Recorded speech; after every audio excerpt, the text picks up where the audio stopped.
و لبیک که میگوید پر از نفی شرک است. لبیک اللهم لبیک لبیک لا شریک لک لبیک. پروردگار تو ما را به حج بیا گفته دعوت کردیم و لبیک گفته اومدیم. لبیک لا شریک لک، پروردگار تو شریک نداری.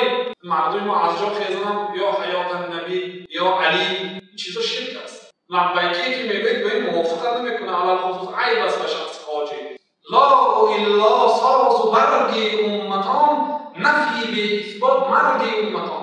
حضرت اقبال میگه که کسی لا اله گوید ولی الا الله هم نگوید مرگ. لا الا ساز و برگی امتان، لا الا سبب سبزش امت است. نفی به اثبات، کسی نفی کنه بودن خدا را. معنای لا اله نیست خدای، تمام خداها را انکار میکنه.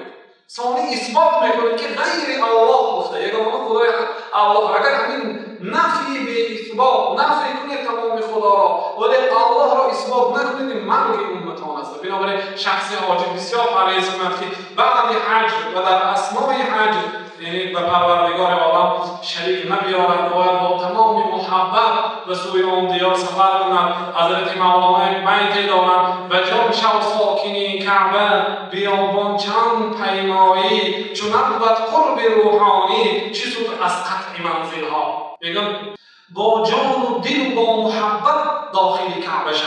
و جان شو ساکنی کعبه، با محبت به این دیار مقدس مکه مدینه داخل شو.